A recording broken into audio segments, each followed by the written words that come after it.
Espace TV, le 22h.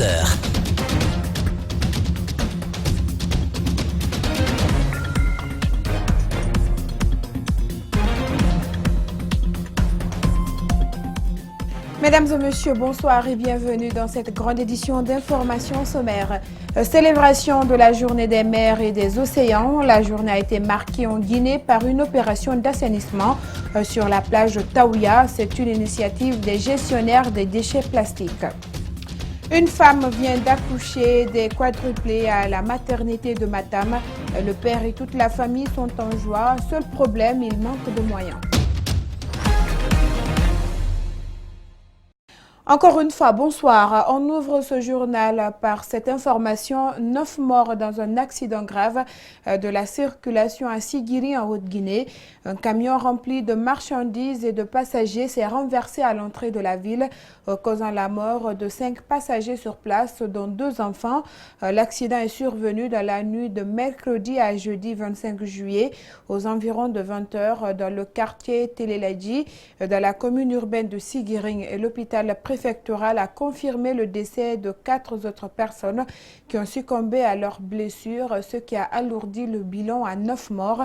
Le camion en provenance du village de Kurunka, Bukaria, était de toute évidence en excès de vitesse avec une faible luminosité de ses phares, a fait savoir des témoins.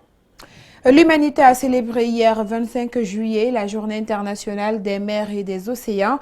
La journée est célébrée chaque année depuis son adoption en 2014 par l'Union africaine. En Guinée, la Direction générale du milieu et des zones côtières avec la Fédération des gestionnaires des déchets plastiques a mis en œuvre une opération d'assainissement le long de la plage de Taouya. Ce geste vise à réduire les menaces qui pèsent sur les animaux aquatiques. Malik Changana Kamara, reportage. La célébration de la journée africaine des mers et océans en Guinée intervient au moment où l'océan Atlantique est devenu un dépotoir d'ordures pour des citoyens. Cette pratique pourtant représente une réelle menace pour le milieu marin. Selon la Fédération des gestionnaires des déchets, Conakry produit par jour environ 1800 tonnes de déchets, dont 270 tonnes de plastique. Mais aujourd'hui, sur les 270 tonnes, là, on n'arrive même pas à recycler 30 tonnes par jour dans la ville de Conakry. Ça, c'est la première préoccupation. Et comme vous voyez très bien, les déchets marins sont composés à plus de 80% de déchets plastiques. Une première préoccupation. Plus les entreprises sont créées, il y a une augmentation de production, mais c'est-à-dire le taux de recyclage n'évolue pas. Suite aux menaces ici de la mer, selon les rapports des statistiques, plus de 1 million d'oiseaux meurent chaque année et plus de 100 000 espèces d'autres meurent à cause de la mauvaise gestion des déchets au niveau des mers. Cette pollution de la mer n'est pas sans conséquences sur l'environnement, mais aussi sur les animaux aquatiques. Pour minimiser les menaces, ces jeunes réunis autour d'une fédération accompagnée par la Direction générale du milieu marin et des zones côtières et l'Agence nationale de l'assainissement et de la salubrité publique procèdent à un tri de déchets le long de la mer, ici à la minière, malgré la pluie. Au-delà de cette dégradation du paysage-là, qui est cette pollution visuelle, il y a aussi la pollution au niveau de la biodiversité marine elle-même. Parce que cette zone-là, côtière, littorale, proche du rivage, c'est la zone la plus riche et la zone la plus sensible.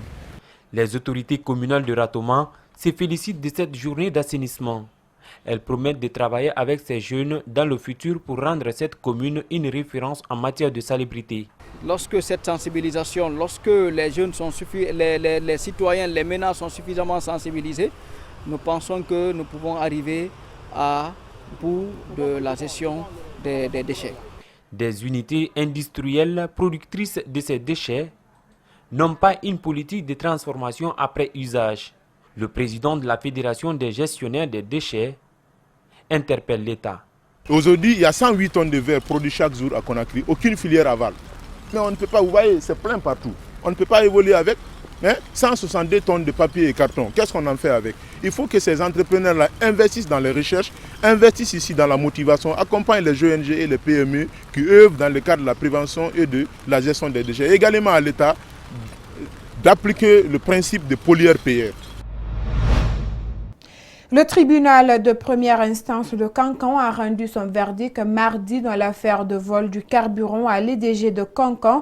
Sur les 19 présumés mis en cause, 18 ont été reconnus coupables et complices qui ont écopé chacun des peines allant de 2 ans à 10 ans d'emprisonnement ferme au paiement de 200 000 à 2 500 000 francs guinéens. Alpha Omar Koïta a suivi la scène pour nous. Suivez son compte rendu. Démarré à 12 h, il a fallu attendre jusqu'à 19 h ce mardi pour que les présumés coupables et complices dans l'affaire de vol de 8 bidons de gasoil à l'agence locale d'EDG survenue le 27 juin dernier soient situés sur leur sort au tribunal de première instance de Cancan. Sur les 19 présumés mis en cause, seuls 5 étaient présents à la barre, dont Lansini Traoré, qui est l'auteur principal de ce cas de vol. Cette audience a connu une forte mobilisation des populations, très curieuse d'entendre un verdict à la hauteur de la forfaiture des coupables. Comme on peut le constater, ce verdict, lu à la lueur d'un téléphone portable, est l'une des conséquences du manque de courant dans la cité. Le tribunal condamne Lansini Traoré à 10 ans d'emprisonnement et au paiement d'une amende de 2 millions de francs guinéens. Ansoumane Damaro Kamara, Mori Kanté, Lansini Koumar Traoré à 2 ans d'emprisonnement et au paiement d'une amende de 500 000 francs guinéens chacun. Bangali Doumbouya, lui, a été déclaré non coupable des faits de complicité qui lui sont reprochés et le tribunal a aussitôt ordonné sa mise en liberté immédiate. Concernant le cas des 14 autres présumés complices qui ont tous pris la poudre d'escampette après l'arrestation de leurs collègues, le parquet ne fait pas de cadeau. Le tribunal condamne Mori Traoré, Mamadi Sissi, Ibrahima Diané, Moussa Dansoko, Kamo Sissi, Lansé Kondé, Souri Konaté, Omar Kondé, Kaba Keita, Mohamed Sano, Amara Kaba, Sekou Kamara et Moussa Keita alias Blaki à 10 ans d'emprisonnement par défaut. Décerne mandat d'arrêt contre eux à l'audience. Ordonne la restitution de 8 bidons contenant du carburant à la société électricité de Guinée de Cancan. Ordonne la confiscation de la voiture Nissan Primera, couleur noire, immatriculée RC 7481 AK au profit du trésor public. Rejette les autres prétentions comme non fondées, mais les dépend à la charge des condamnés. Même si le ministère public se dit satisfait du verdict rendu par le tribunal, la défense quant à elle le qualifie d'injuste et compte interjeter appel dans les jours à venir à la cour d'appel de Cancan. En parlant d'électricité, le président guinéen invite son gouvernement à poursuivre le déploiement et l'installation des compteurs prépayés. Il insiste plus particulièrement sur leur installation au sein de l'ensemble des départements ministériels ainsi qu'à la primature. C'était ce jeudi à l'occasion du Conseil des ministres. Suivez. Le président de la République a instruit le gouvernement de veiller à ce que tout projet de loi soumis à l'examen du Conseil des ministres soit accompagné de l'ensemble de ces textes d'application, ceci afin d'éviter de différer la mise en application effective des réformes engagées par le gouvernement. Le chef de l'État a déploré le faible taux de recouvrement des impôts fonciers qui est sans commune mesure avec le niveau élevé des charges locatives dans la ville de Conakry. Il a à cet effet demandé au gouvernement de poursuivre et de renforcer le processus de réforme engagé au niveau de la Direction nationale des impôts. Le président de la République, rappelant la nécessaire poursuite de la réforme du secteur de l'électricité, a invité le gouvernement à continuer le déploiement et l'installation des compteurs prépayés en insistant plus particulièrement sur leur installation au sein de l'ensemble des départements ministériels ainsi qu'à la primature. Le chef de l'État a instruit le gouvernement à prendre toutes les mesures nécessaires afin d'identifier, de poursuivre et de sanctionner, conformément à la loi, tous les cadres de l'administration qui se seraient rendus coupables de complicité dans le cadre d'une cession frauduleuse de biens appartenant au patrimoine foncier et immobilier de l'État. Le sujet autour d'un éventuel changement constitutionnel en Guinée continue à alimenter les débats à Conakry. Hier, des jeunes Guinéens réunis au sein d'une structure dénommée Conscience citoyenne pour la démocratie et le renouveau ont exprimé leur position par rapport au projet de révision. Ces jeunes ne semblent pas totalement opposés au reportage Algassi Mouyaliba et Abdoulaye Kamara. Est-il nécessaire de changer ou de réviser la constitution actuelle de la Guinée? La question occupe le centre des débats. Ces acteurs de la société civile souhaitent que le peuple soit consulté et que chacun donne son avis. Nous réclamons un référendum. Notre ONG, nous voulons prendre part au débat qui défraie la chronique, la question de la révision constitutionnelle. Nous dénonçons certains aspects de ce débat. Les discours incendiaires, les propos inflammatoires, anti-guinéens pour bons guinéens, ça c'est des discours que nous dénonçons. Bon nombre de Guinéens craignent désormais que l'organisation d'un référendum ne soit qu'une simple formalité afin de permettre à Alpha Condé de prolonger son mandat. Ce jeune tente de rassurer. Troisième mandat, nous ne parlerons pas de troisième mandat. Nous parlons de changement constitutionnel. Nous allons faire des meetings pour expliquer le bien fondé, pourquoi avoir une nouvelle constitution. Et pour expliquer à la population les lacunes, les manquements que comporte cette actuelle constitution. Alpha Condé, le principal concerné dans cette affaire de troisième mandat, ne s'est toujours pas prononcé de façon officielle. Mais plusieurs cadres de la mouvance présidentielle se sont montrés favorables à un autre mandat pour le chef de l'État. Les femmes du Front national pour la défense de la Constitution ont de leur côté réfléchi mercredi sur les stratégies adoptées pour stopper l'élan des promoteurs. Elles ne veulent pas entendre parler de référendum réuni en Assemblée générale au siège du PEDN. Elles se sont fait de la voix Abdourahmane Ba et Elisabeth Djetlin et Aliouba.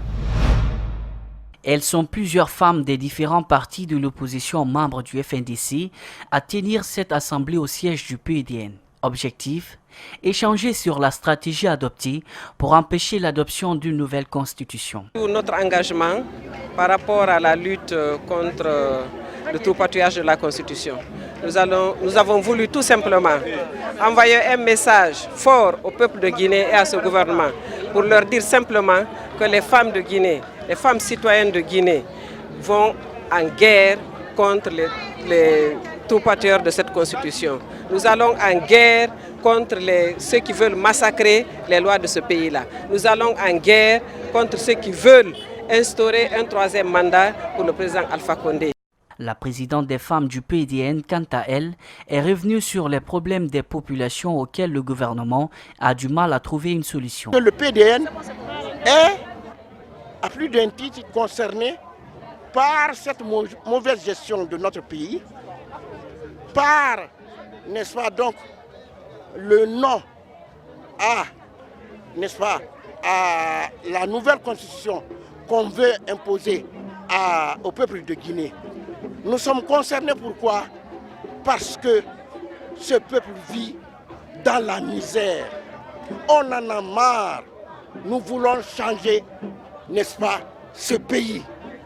Et on nous a parlé de changement. Quel changement?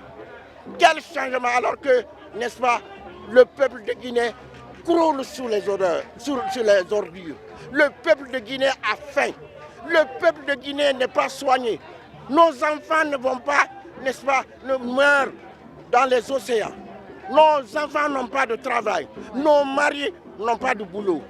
Ces femmes membres du FNDC comptent poursuivre leur lutte pour la défense de la Constitution pour une alternance en 2020. Assassinat de Mamadou Barry en France. Le sitting annoncé demain vendredi aura bien lieu devant l'ambassade de France en Guinée. La mairie de Kaloum a donné son accord ce jeudi pour la tenue de cette manifestation qui vise à protester contre la mort barbare de ce Guinéen le vendredi 19 juillet dernier au soir de la finale de la CAN entre l'Algérie et le Sénégal. Cette manifestation aura lieu simultanément avec une autre qui aura lieu également demain à Rouen, ville dans laquelle Mamadou Barry a trouvé la mort. La société civile guinéenne, les proches et amis de la victime ainsi que sa famille invitent les citoyens épris de justice à prendre part de ce sit-in dans la matinée de ce vendredi à Kaloum.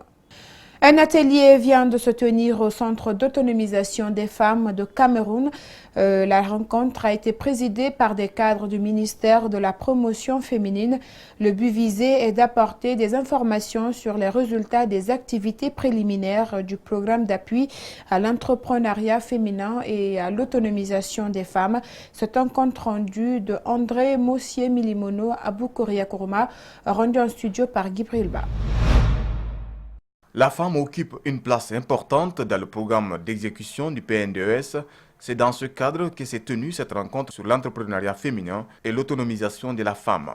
Le représentant adjoint du PNUD en Guinée, principal bailleur de fonds de ces activités, estime qu'il est important d'aider ces femmes pour leur épanouissement et la promotion d'un développement durable. Et nous savons tous que dans le domaine de la promotion et du développement durable, le rôle des femmes en termes de contribution à la production, à la commercialisation et aussi à la transformation des produits, toutes ces étapes-là nécessitent un accompagnement. Présent à cette rencontre, le consultant du PNUD a démontré la chaîne allant de l'identification jusqu'au financement des programmes féminins.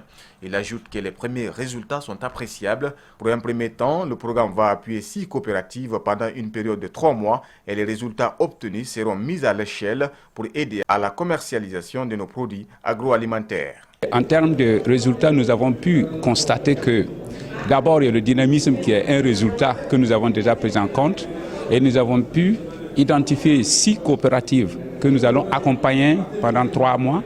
Après, nous allons mettre à l'échelle des résultats, les résultats obtenus et nous allons pouvoir mettre en évidence tout ce qui est produit de type agroalimentaire dans la chaîne de valeur de la commercialisation et la distribution au niveau national et au niveau régional et international.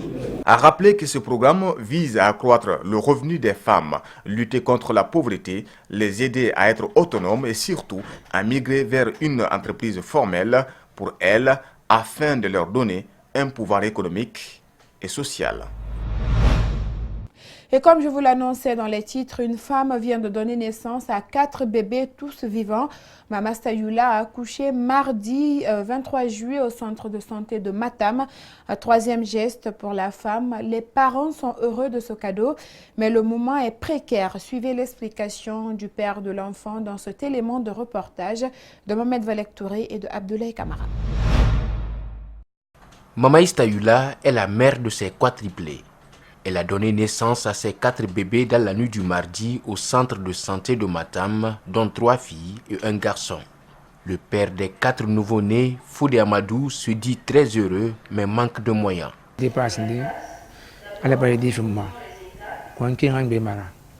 Dieu m'a donné ces cadeaux, mais je n'ai pas aujourd'hui les moyens de les supporter. Je demande l'aide de tout un chacun. Là où je suis actuellement, je n'ai même pas de place pour ma femme et les enfants.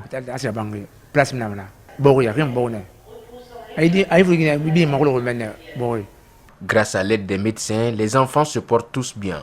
Certains médecins ayant reçu les nouveau-nés nous ont expliqué hors caméra la situation financière des parents. Même le lait qu'ils boivent est acheté par les médecins. C'est au centre de santé de Matam que ma femme a accouché. Les médecins, depuis la naissance de ces bébés, m'ont rien demandé. Ils m'ont aidé et soutenu, y compris ici.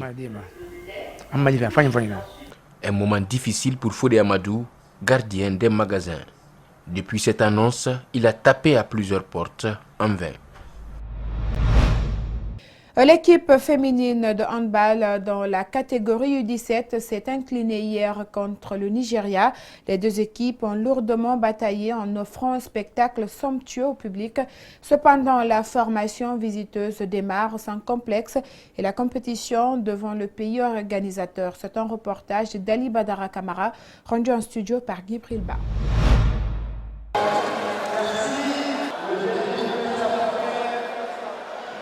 Le Nigeria a commencé le match comme s'il n'avait rien à perdre. Il ouvre la marque dès les premières minutes. Mais la réplique des Guinéennes ne va pas tarder. Les deux sont à égalité sur le tableau, 5 contre 5. Mais on pourra s'attraper. Ça y a le temps. Rien n'a peur du foot.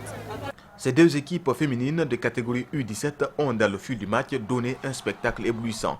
À 30 minutes de la pause, le Nigeria prend l'ascendant numérique sur la Guinée. C'est un match important pour nous. Quelle que soit l'issue du match, on obtiendra notre ticket. C'est le match sur lequel tout le monde doit se concentrer. Si nous gagnons ce match, aucune équipe ne pourra nous rivaliser. Le retour des vestiaires s'annonce compliqué pour les handballeuses cadettes de la Guinée. Et les Nigérianes accentuent la pression dès le début et marquent 20 contre 17 au bout de 6 minutes de la seconde partie du match. Les derniers instants de la rencontre deviennent complètement fous et les points sont bien récoltés par les Nigérianes. Score final, 32 contre 31 points. Vraiment, le handball guinéen est revenu sur l'arène internationale. Vous n'êtes pas sans savoir 3 ans successivement qu'on nous donne des compétitions et qu'ici on nous donne aujourd'hui le challenge continental qui est le couronnement des challenges au niveau des différentes zones. Moi je pense bien que c'est ce que nous avons essayé d'expliquer à tout ce beau monde qui était là. Mercredi, les Ougandaises ont battu les Camerounaises. Le ministre de la Culture, des Sports et du Patrimoine historique, bien avant le coup d'envoi de la compétition, a souhaité la bienvenue aux hôtes. Il assure l'instance continentale de handball de la réussite de l'organisation. Il est au micro de Moussa Kampossouma.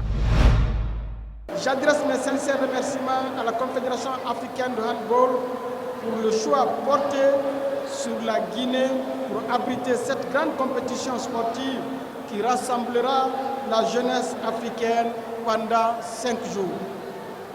Je tiens à rassurer les uns et les autres que le gouvernement guinéen ne ménagera aucun effort quant aux dispositions à prendre pour la réussite de cet événement et de permettre à chacun d'y passer un agréable et plaisant séjour en terre hospitalière de Guinée. Le président tunisien Béji Caïd Essebsi est mort ce jeudi, quelques heures après son hospitalisation en soins intensifs, ce qu'a annoncé la présidence dans un communiqué. Il était âgé de 92 ans. Il avait été hospitalisé pour un problème de santé consécutif au sérieux malaise qu'il avait eu le mois dernier, selon son fils Ouminatou Sidibé. Le président tunisien est mort des suites d'un problème consécutif au grave malaise qu'il avait eu le mois dernier et qui avait nécessité une hospitalisation d'1 semaine. Son hospitalisation avait déclenché une vague d'inquiétude sur la fragilité des institutions tunisiennes. Mais après d'intenses tractations à l'Assemblée des représentants du peuple, de nombreux débats et mises au point sur la transition politique ont calmé les esprits. Aussitôt après son décès, le Parlement a déclaré que son président Mohamed Ennaceur, 85 ans, serait intronisé le même jour président de la République par intérim, conformément à la Constitution. L'élection présidentielle en Tunisie, prévue initialement le 17 novembre, sera avancée, a annoncé jeudi le président de l'instance supérieure indépendante des élections. Le chef du Parlement, Mohamed Ennaceur, a 90 jours pour organiser une élection présidentielle. Celle-ci sera donc avancée afin de respecter le calendrier prévu par la Constitution. Ce délai court jusqu'au 23 octobre. Des législatives sont également prévues le 6 octobre.